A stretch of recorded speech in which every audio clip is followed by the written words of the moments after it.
नमस्कार, मी अशाच किचनमध्ये आपल्या सर्वांचं स्वागत आहे. आज आपण बनवणार आहोत महाराष्ट्रामध्ये घरोघरी बनणारा पदार्थ म्हणजे पिठलं भाकरी, आणि ते सगळ्यांना आवडतं आणि हे कमी साहित्यामध्ये आणि कमी वेळात झटपट बनवणारी रेसिपी आहे. त्यासाठी मी 1 वाटी बेसन पीठ घेतलेलं आहे, 1 कांदा कट करून घेतलेला आहे, 10-12 लसणाच्या पाकळ्या घेतल्या, 4 मिरची, हिरव्या मिरची घेतलेल्या, कोथिंबीर आहे आणि कढीपत्ता आहे, जिरे घेतले, मोहरी घेतली, हळद घेतली, लाल तिखट घेतलेलं आहे, मीठ घेतलेलं आहे, हिंग घेतलेला आहे.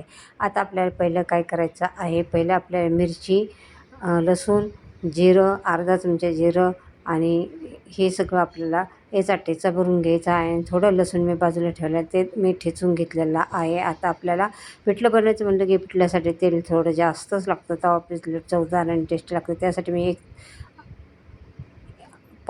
एक पळी तेल टाकलेलं आहे. त्याच्यामध्ये जिरं, मोहरी, कढीपत्ता, ठेचलेला लसूण आणि ठेचलेला आता हे ठेचा टाकलेला आहे आणि ते ठेचा चांगला परतून घेतलेला आहे. त्याच्यानंतर आपल्याला कांदा टाकायचा आहे. कांदा चांगला परतून घ्यायचा आहे.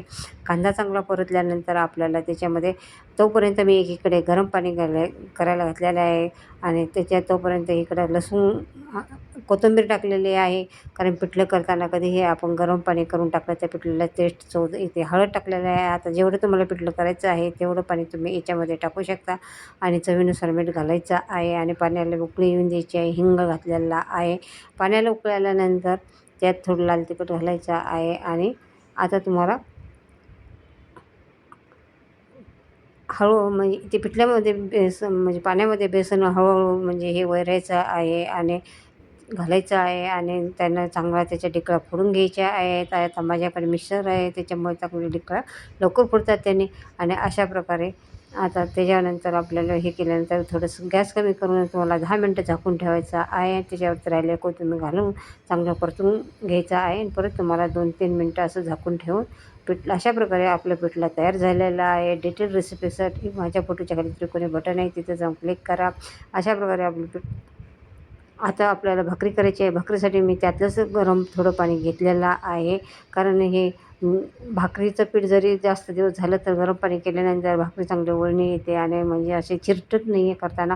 नवीन शिकणारे असेल तर त्यांनी थोडंसं कोमट पाणी करून भाकरीला घेतलं तर ते भाकरी चांगल्या पद्धतीने येते. अशा प्रकारे आता आपण भाकरी मळून घेतलेलं आहे पीठ आणि भाकरी केलेली आहे. भाकरी जास्त जाडी नाही करायची, जास्त पातळ नाही करायची, ज्याला जसे आवडेल त्याप्रमाणे करायची. मला मध्यम स्वरूपाची लागते. अशा प्रकारे मी भाकरी थापत आहे आणि खूप मस्त भाकरी तयार झालेली आहे. आता मी खाली वरच्या बाजूने भाकरी टाकल्यानंतर पाणी लावायचं आहे, पलटून घ्यायचं आहे आणि दुसऱ्या बाजूने चांगली भाजून घ्यायची. अशा प्रकारे आपली पिठलं भाकरी तयार झालेली आहे.